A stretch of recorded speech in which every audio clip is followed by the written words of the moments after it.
And coming in and meeting a few of you and getting your name is important, because we are here today to have a conversation. That's what's so important to me. Some of you may know a little bit about me because I did send that long little bio, but the real thing you need to know about me is that I'm Nettie Baldwin. My official name is Nettie Thompson Baldwin. I grew up at Route 2 Graham, and that's how I connect to Graham. I was always saying, I'm from Graham, North Carolina. And you are often asked that when you leave a place. And people sometimes want to say, I don't know where that is, or where is it close to? But I was never one of those people that tried to find another home. The other thing about being a part of this place called Graham in Alamance County, what connects me strongest is my education here. And when I say my education, all of us, each of you in this room, I know you went to a first grade. Some of you younger ones went to kindergarten, but a lot of us went to first grade, and those schools were the center of our universe. And I sort of came back to Graham, and you say came back, so what were you doing all that time? So I'll say that I stayed here and went to school through 12th grade at what is now, for me, called the historic Graham High School. And here comes the historian in person. I am sure he is probably the oldest member of our African American community that was a part of that school. So we will pause just for a moment.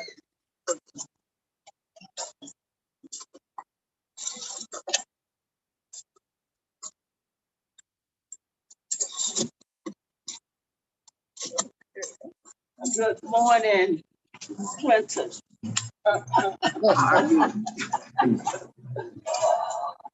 This is who I would call Mr. Clinton Mara. Now, I have known many older people that's connected to Graham and to Graham High School. I just picked up where I was, Clint. But Clint is probably the oldest member that's still with us today. And that's what's so important. And it's important to me today for you to get to know Clinton.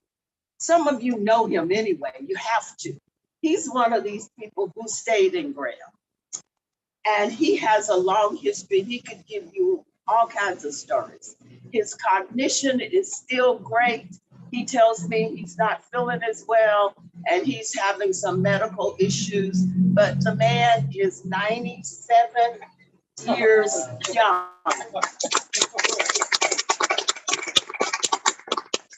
Anyway, going back to how I connect to Graham and how Clinton connects.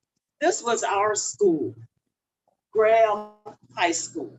And Graham High School, there's a painting of Graham inside the museum. And that painting is there. Come right on in. You can take my chair right there. Right here. Come on. Oh, okay. By the way, this is Jackie Shelby Green. She's the poet laureate of North Carolina. Oh, I have seen you. Oh my goodness, quite an honor for you to come here today. The honor's all mine. Oh my goodness. I've seen you with the organization. I joined it for a while. I want to write more. Anyway, moving on, we were just embracing this school that we attended. And I talk about the connection, not just for me, but for most of the older African Americans that finished high school by 1961.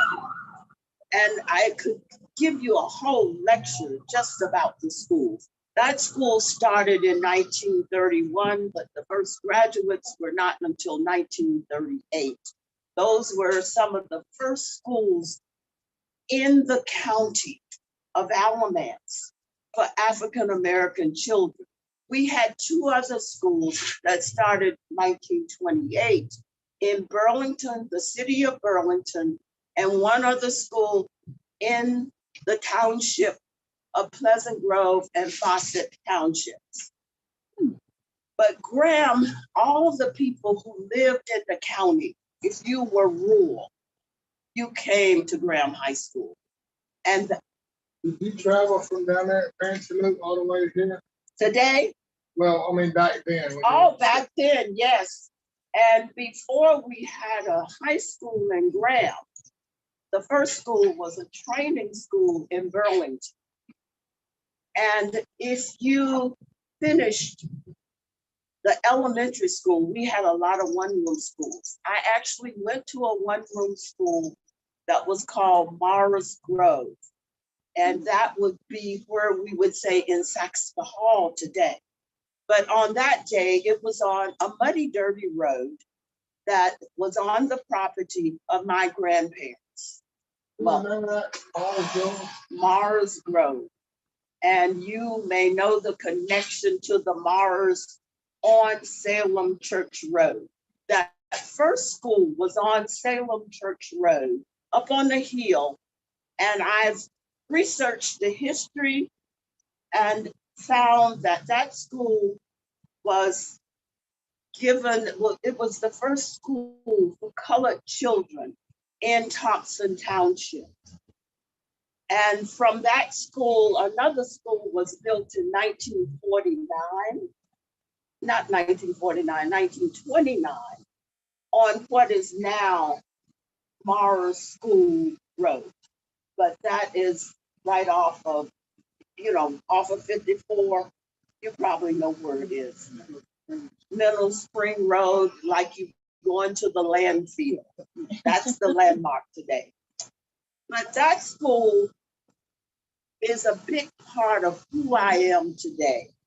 We had one teacher, Ms. Kirk, but she inspired in me that I was somebody. The idea you've seen, read books where, or saw The Help, where the little girl was told by the maid, "You are smart." That teacher, she said it to me, not in those words, but in her actions. And I had a grandmother, a great grandmother, that would say to the other people in the family,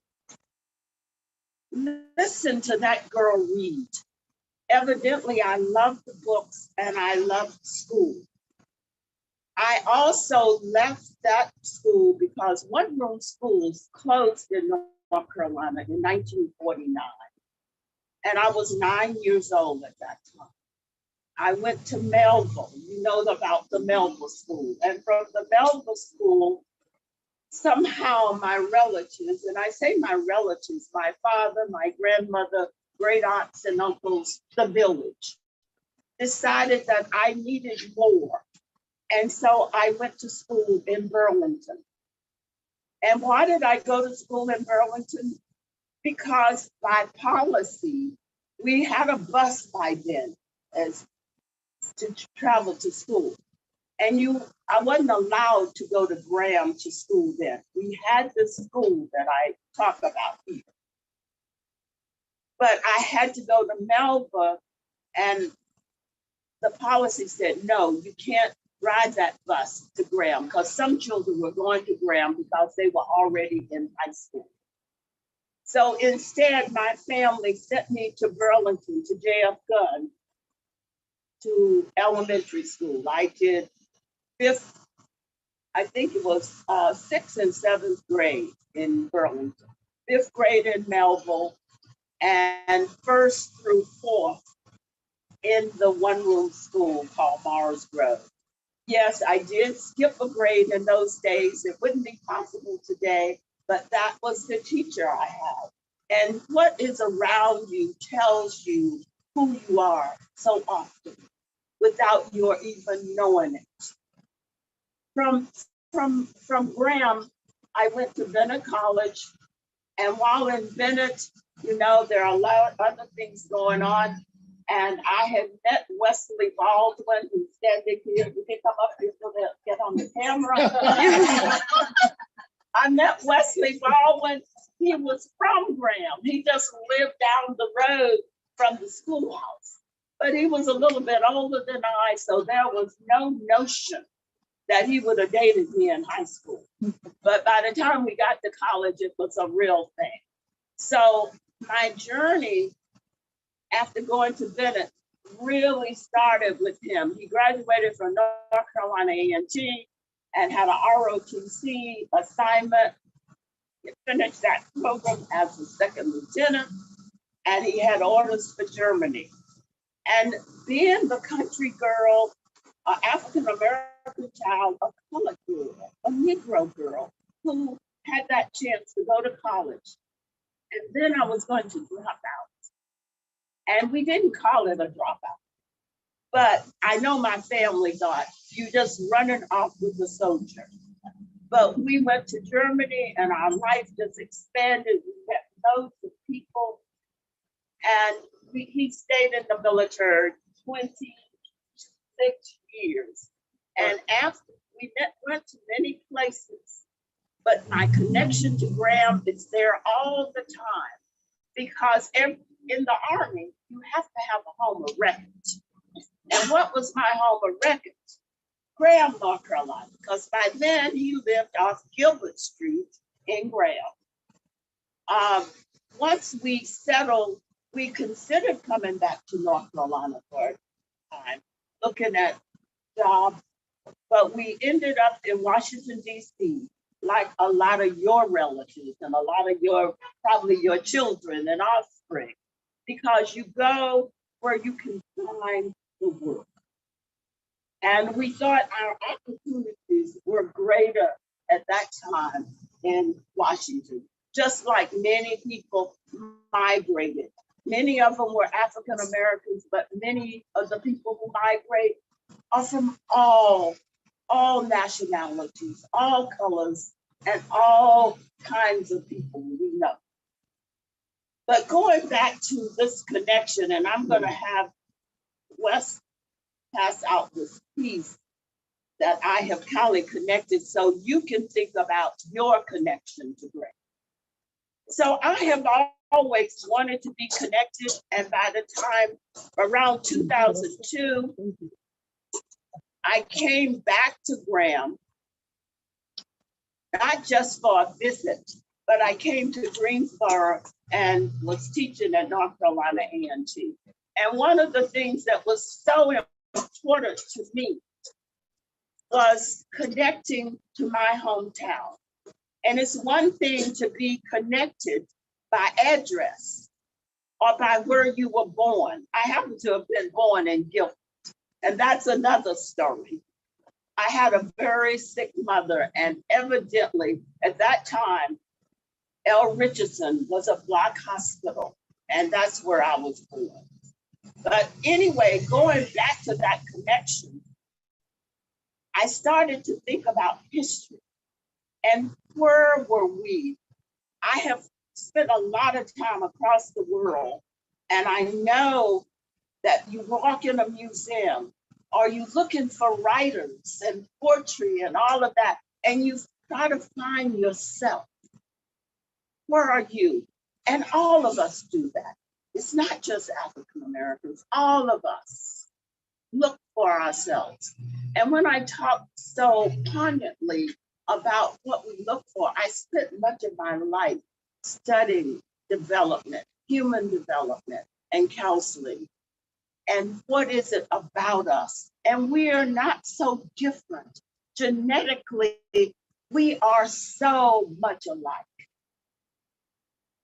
But so much happens in our lives that separate people all over the world. We read stories, we see the wars, we see Ukraine, but we are all so much alike. And one of the things I realized when I was in Germany, I met people, women my age. There were not a lot of African Americans when we went to Germany, especially young officers at that time. And times are changing, but you would often be that one person and you would become very good friends to somebody who was white from West Virginia or Kentucky or North Carolina. And you would often talk to yourself about what it was like, because this is the 60s. But what we realized, and what I often told myself and told my friends, is not what was going on in North Carolina then, or in Mississippi, or Alabama, or New York, or Chicago. It's what we are going to do. What are you going to teach your children about our togetherness, how we engage with one another? What are you going to do with your children? We aren't trying to change our parents. We hope parents and great grandparents might make some changes on their own, but it's for us. The answer is within each of us. So I decided when I came to North Carolina that I was going to do more about history. I had taken few history courses, but that wasn't the thing. I knew I wanted to be a part. And when we started to work on getting a marker for the school, that is history. And some people said it couldn't be done. It won't be done. You won't be allowed to do that. I didn't believe that, but my experiences had told me over the years that I could do things. And it's about what you have experienced that allows you to seek more. And so we went through the board, and I don't want to go through all of that because I want to tell you other things. But once we went through all of those things, we needed money for the marker. And this is important for what I want to talk about, engagement. My classmates, the class of 1957, we would meet at the Golden Corral. And we had been meeting over the years, and we would talk about different things. But once we had the idea of the marker,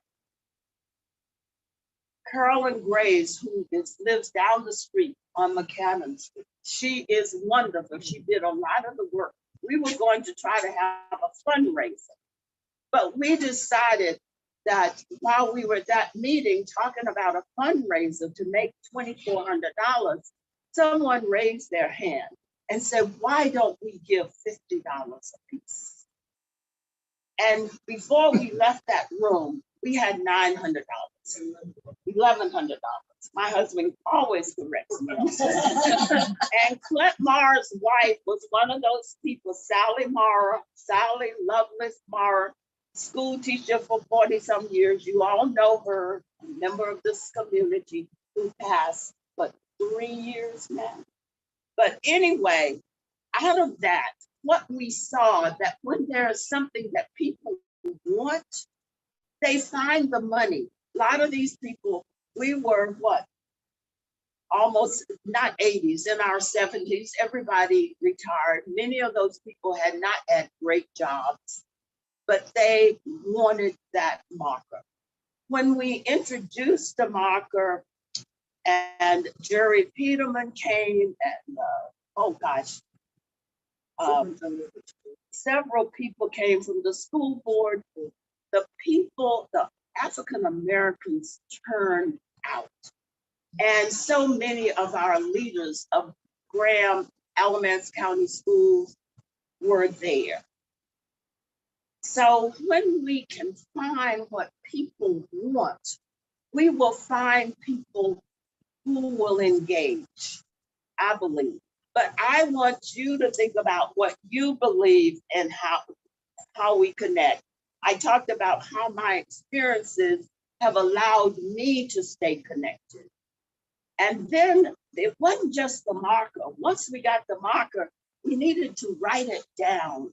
If you don't write things down, nobody will ever know. And that's one of the things lacking, not just in this community, but in many communities. With the African American community, you walk somewhere, there's no information or so little. So once it was written, we got the booklet done, the memory book. You want to take it somewhere. And I had always looked at this corner as being a part of this museum. I came and talked to Jared Peterman one Sunday and then another day, but I would often see him at the Democrat women's meetings. And we always had a close conversation. So one of the reasons I want to engage with this museum is that I want to see more of me and our community here. And we work together to engage people. The thing I often say, how do you invite or engage someone who has been disinvited? And you haven't disinvited them, but over the years, we have the experience of being disinvited. We know the separation. You didn't do it, but what can we do together to remove that stigma from both of us, from each of us, regardless of our background, our ethnicity, because racially, that's just something that's there. We genetically, we are the people of Graham. So on this list I turned out to you, look over it. You don't have to write on it. It's just something to engage people and let you think, and maybe some of your comments might relate to this, but what is your vision for this museum? How can we make it a museum that represents those people who want to be and feel connected to this town? And on the another question is, what recommendations would you make to the board, to Brian, to the people, to the city council? And no, I want to take the elephant out of the room. For me, it's not the statue. We are the people. What can we do? And what personal actions are you willing to take? Whether it's a volunteer, as some of you are, most of the people here probably have already taken action. That's why you're here. But how do we reach the people who haven't? And we only want to reach the people who are interested in the museum. You know, some people are interested in fishing and bowling and crossfit, and their interest is not writing or museums. So how do we reach out to them? And sometimes we want to have to do different things. And one of the things I have said about this community, and I don't know this community like Clint does. I don't know this community like many people who have lived here all their lives, but I know that the Black church is a place to touch people. And usually somebody will know somebody else, even if they don't come to church. It's not necessarily the person who says, I'm a practicing Christian. It may be someone else. The other thing, this old schoolhouse and Central, you look for the people who went to those schools. You know some of them.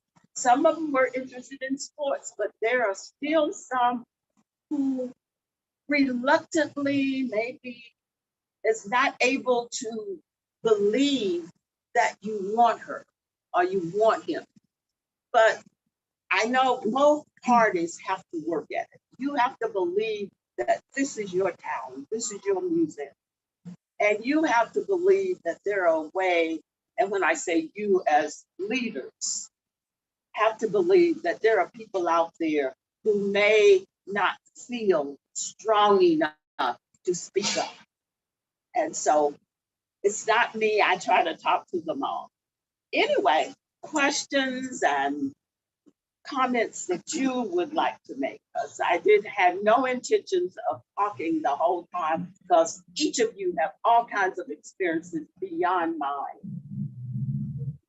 Mary, can you tell about when you were growing up, how you felt comfortable going to downtown Burlington and all of that?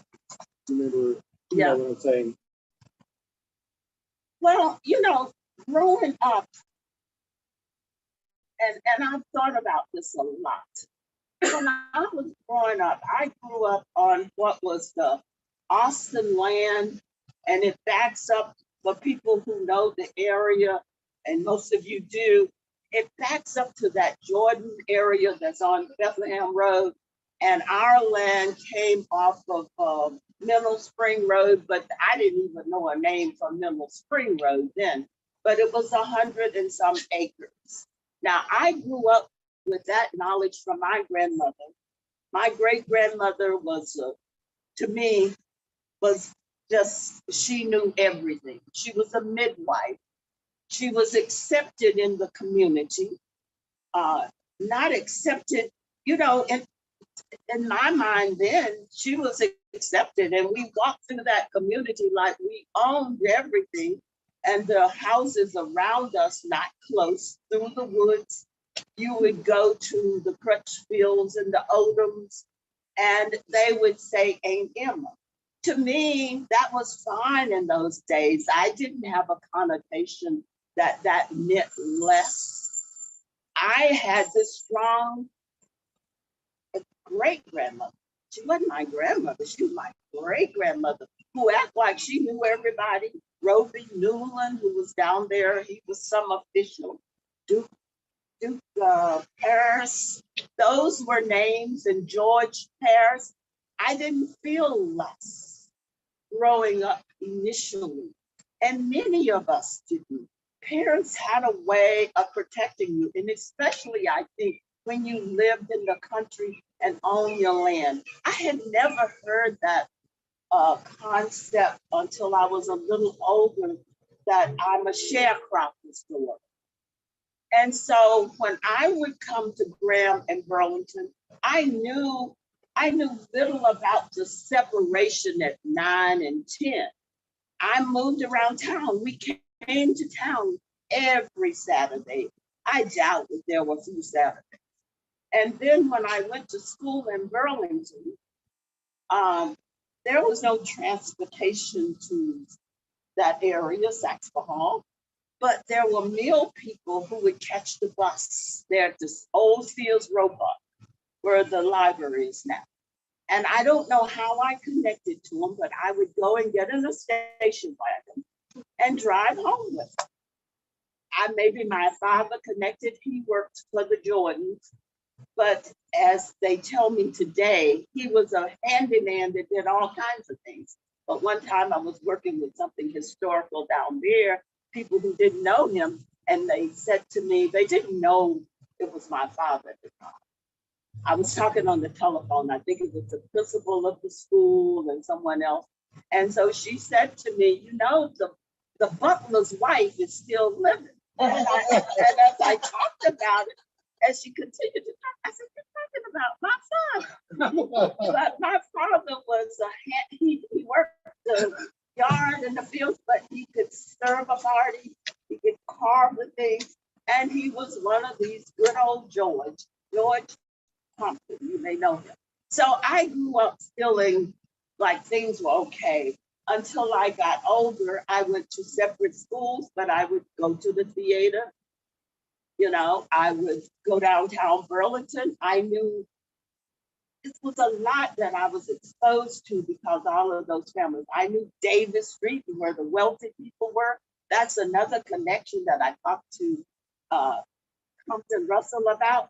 There is a connection between who our ancestors worked with we need to connect and see if we can build a bridge that, because we have a lot in common.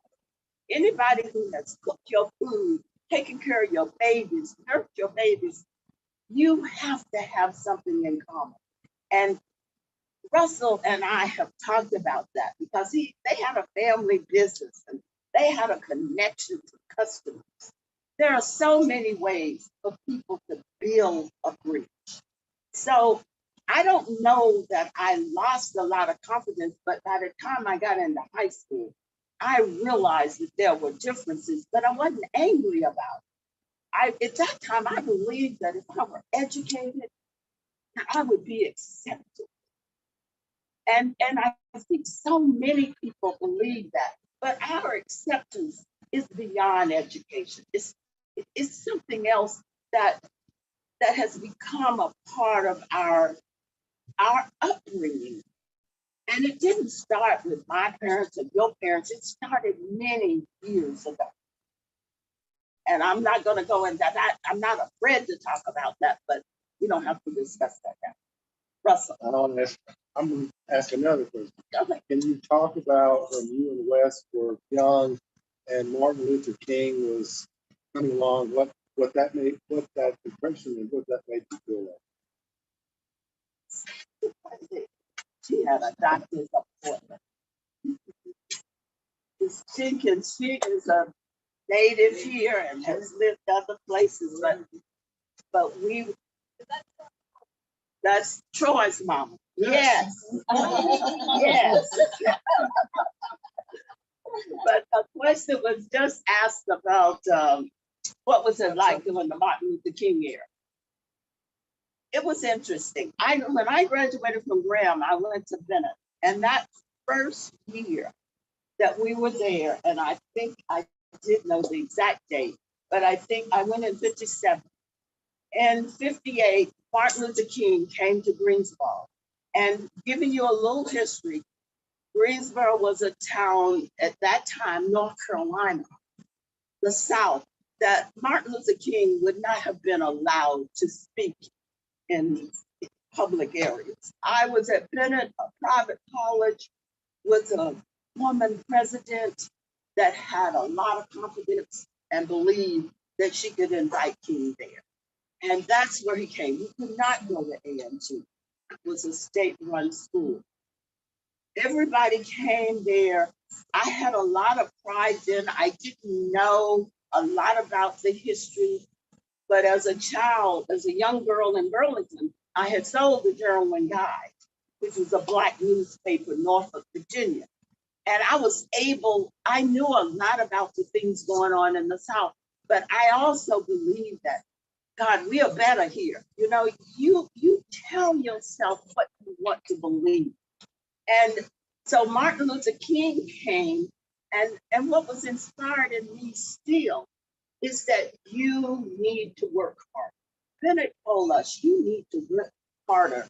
And what they meant, you need to work harder than white people. You need to be twice as good. And we went to school. During that time, many of the students had the fear that maybe they shouldn't spend time going to presentations with Martin Luther King.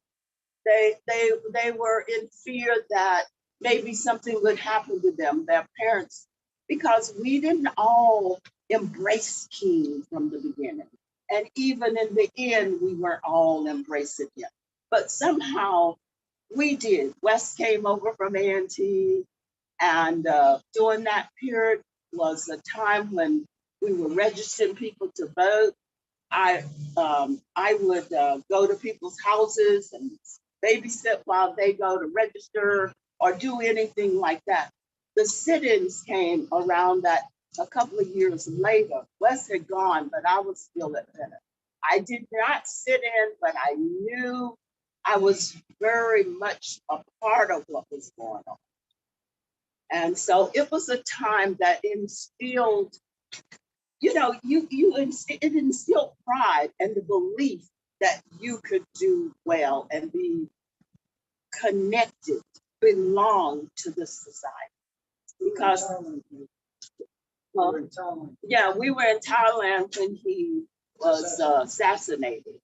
And I was going in the commissary, the grocery store. And when we went in the grocery store, usually somebody would check your ID.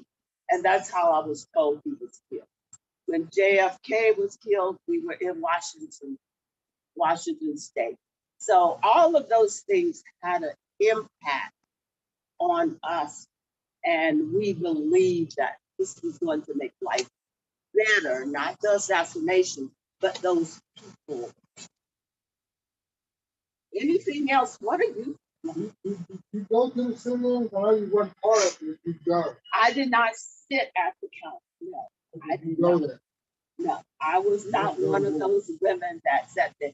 I was probably part of one of those women who said, you know, maybe I better not go there. I don't know what's going to happen to me or my family. There were people who felt that way. I'm not sure that I have a lot of fear. What I did do, I did. People tend to do things that seem to affect them the most. I wasn't used to sitting at the counter. I wasn't used to going to Saks in the back door. I was brought up that you didn't go in the back door. If you couldn't get a hamburger in front, you just didn't eat it. You went home. So I didn't come from that connection. So it didn't bother me much. What I did do, when I would come home, I would go to the bus station and I would go to the side that was white.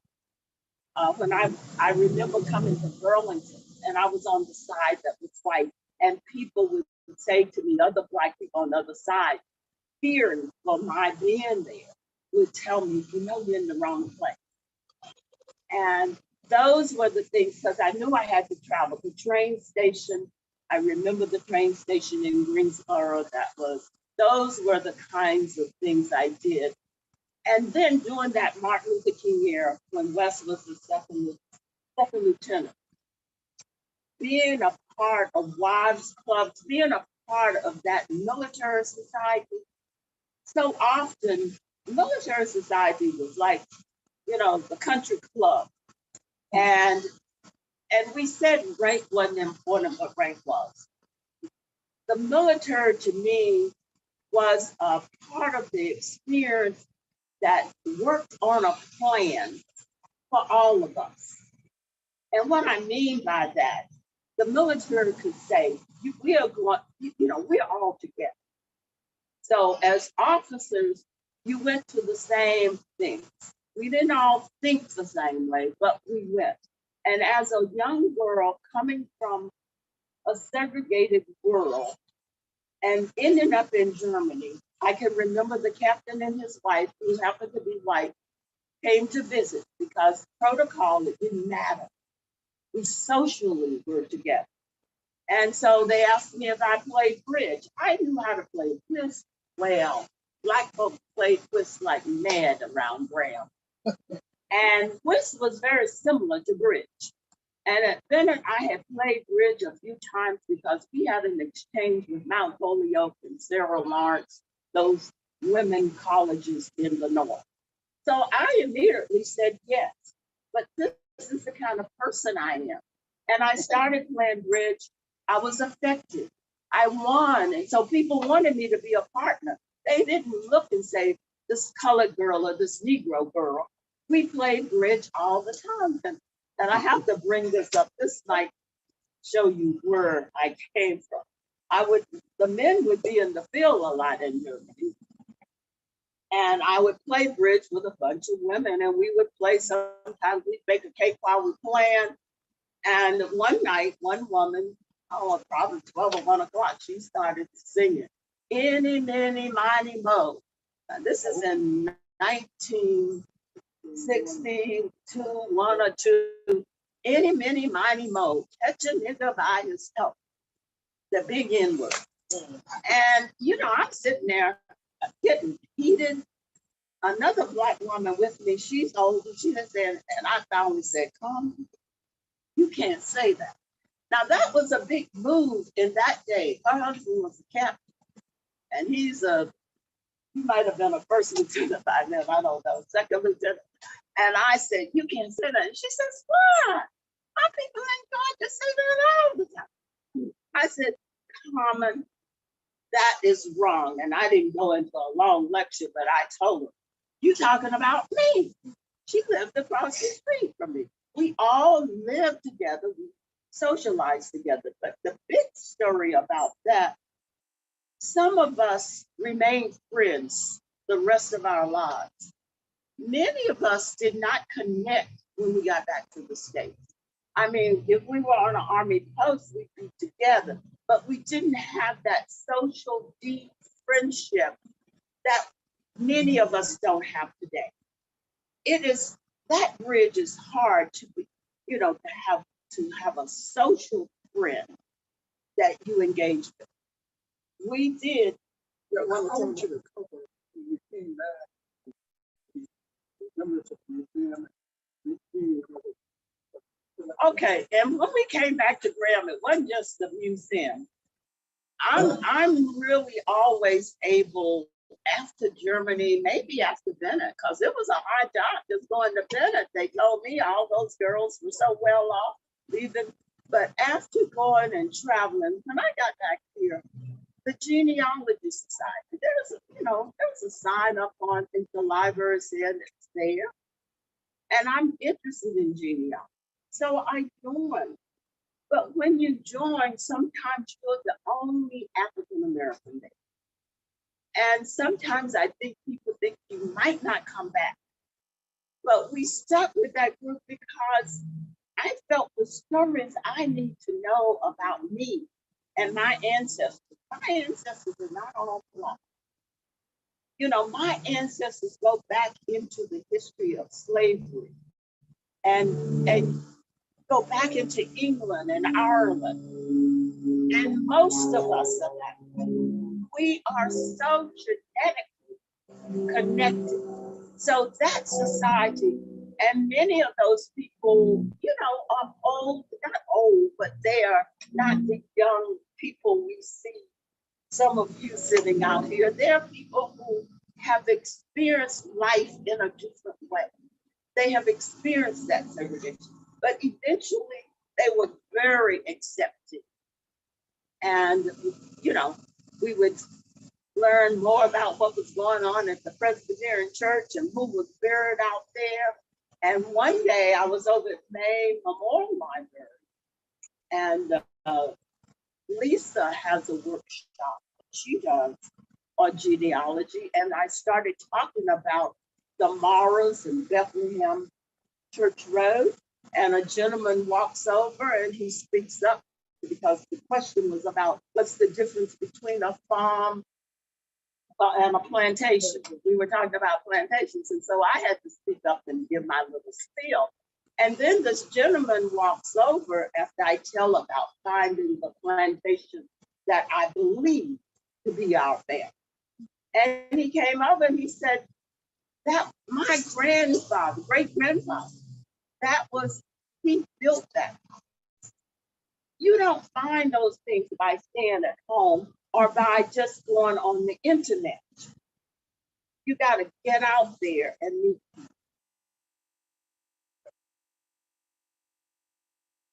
I would love for you, I know you've had so many experiences. You want to make a comment to this group, make sure they all know who you are, please. Because I learned from being here, and only because you asked.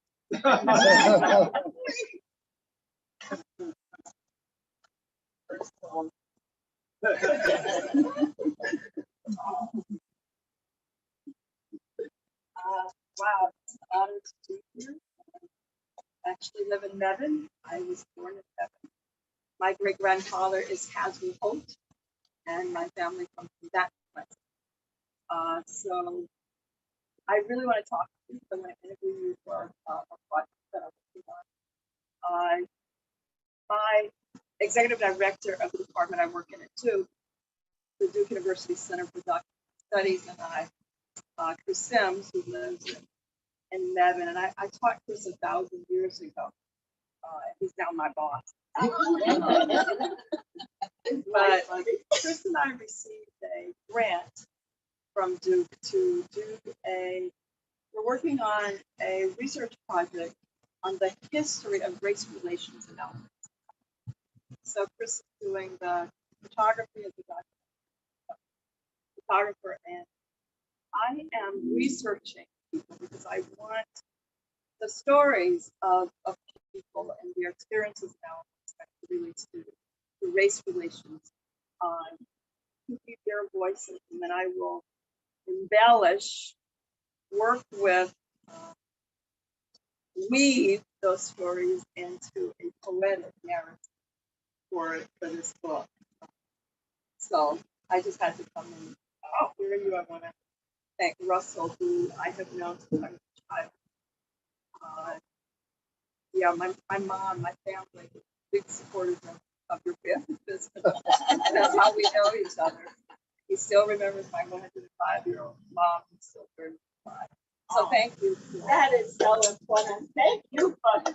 Thank you so much. Oh, I'll give you. Okay. Yes. Now, another thing I want to build up to. Would you say just a little bit? Mara, I think Russell has interviewed him. Russell knew his daughter, Desiree Mara Lee. But anyway, he grew up down these streets. He played with young children who, whose parents were sheriffs and everything. And he came at a time that's a little different for me, about 14 years before I did, which makes a difference in our experience. He knows things that he really, I think he's somebody who's got to document. We can't lose. You can stand up right there or turn around just because I know he's not feeling well. And he got himself out here. He's had many illnesses. Turn the camera.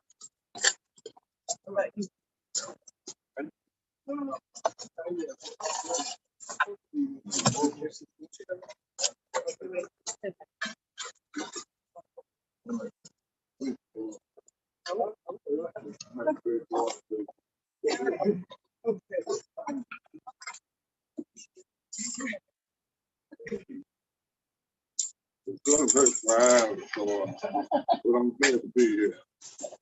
Then they called me and told me about this case.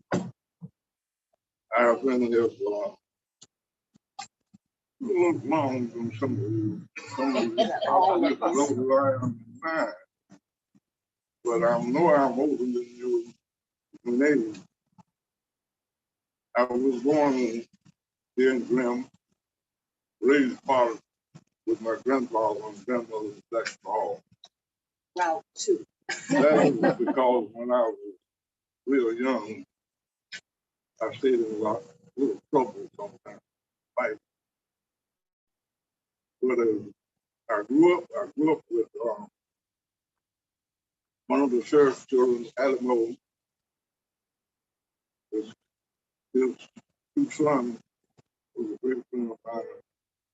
I grew up with the sheriff, Stalker, his grandfather, which my grandfather, the Stalker was, they grew up together.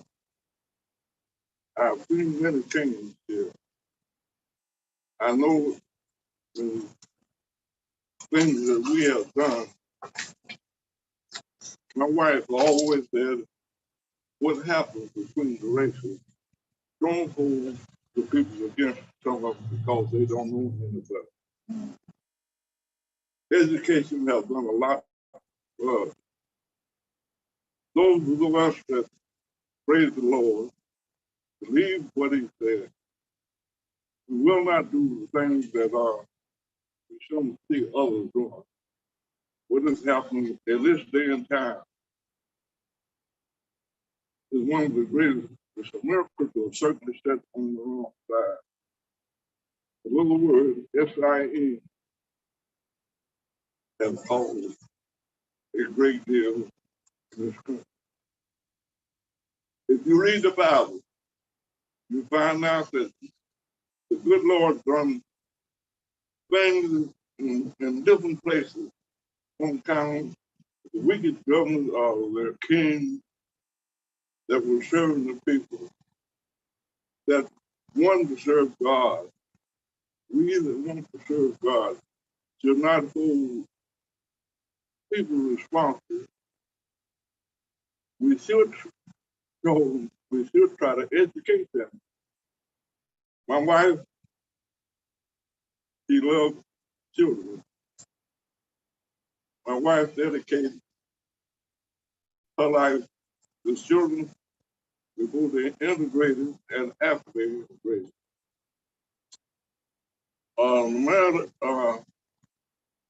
Peterson was raised up in our neighborhood. And he told me that I ran him out of the apple tree, grapevine. They were kids, the strong thing. But to me, while he was there, he done a blessing. We try to look after our neighborhood. When I moved in Grim, and most of all of the black sections was dirt roads.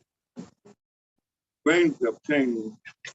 Things have changed so that people read it in history, some of them not going to believe it. How could it change? We changed on kind of, we grew, and our parents who loved the Lord told their children not to hate their neighbor or no race or anything. God has been good to all of us. And he's still good to us today. The minister will tell you, trust God. And this is the last thing that I say that's been on the man to me. My minister, and I've heard some other ministers, I hear them on TV, they said, trust God. When COVID-19 come out, and they told you the word mask, I'm sometimes wondering, and that's all come out through the sin, that God intends for us to wear that mask over our nose. But to me, by being in the service, knowing what a gas mask is, how we were tested for mustard gas, if we are ready in Germany in World War I. I was lucky enough to be in World War II. Because at that time, Kingston High School, my parents weren't even making 19 cents an hour. When I left here to go in service, I think 25 cents an hour to work, and they were building flat down there. And I thought that was great. I brought that little first check, and I thought I was rich. I couldn't spend it all because I wasn't used to going out, eating at a restaurant, or anything like that. So this is what life has been. When Martin Luther King and the group, and we integrated, things changed tremendously again. We put people representatives, and they tell you a whole lot of stuff what they're going to do when they get in office. But always realize when they go with Congress, one represents whoever represents North Carolina, they can't do anything with the others. He cannot go there and change things. The same way it is with the county. You send somebody down here in Raleigh, and 99 counties in North Carolina might be against it. Mr. Crofton, I think he was in a school in my daughter at North Carolina. At North Carolina. Yes. I reckon we bought punches from him. But he has been over the house, and we have talked about different families. And I enjoyed it. He taught me something. I learned something. And there was just about every time I talked to somebody, that's interested in some other people, I find out something that I didn't know, and some things I would be thinking wrong. So I'm glad to be here, and I'm proud of Nettie, who have stepped out, and that's a part of my family. Her great grandmother was my Great grandmother's sister. that's right. So anybody in the family, you're proud of. I'm proud of a husband. This father and I were good friends. He was a concrete finisher, and I was a bricklayer. So we met all the time, and as far as I know, we never had a cross where it was always looked up to us because I think he had no sense of idea. And I was just young. He was quiet. I'm thankful to be here, and I'm glad to see this group here. And I know this is one thing I know. We find out that more women are interested in these things than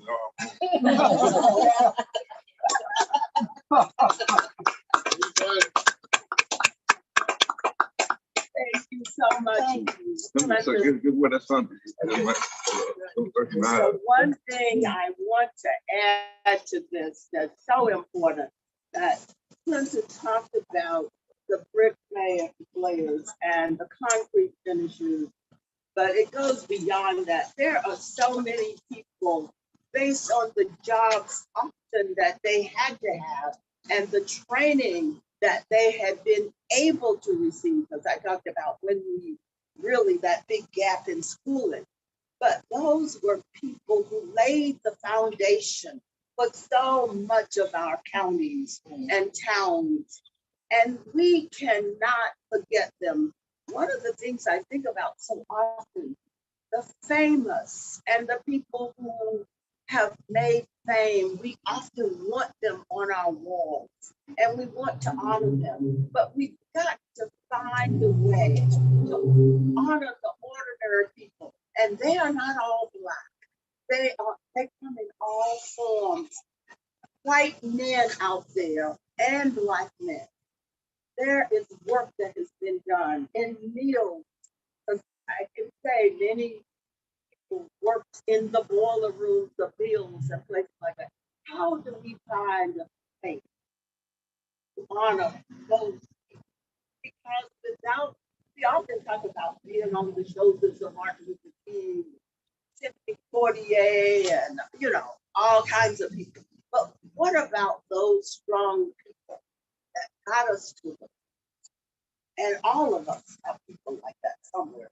Most of us, unless we came from Queen Elizabeth and the royal family. Thank you. Unless there are other comments, anybody out there, you are the solution. We are the solution. Anybody. Before we are at 5 past, but it's your show. Thank you. Thank you.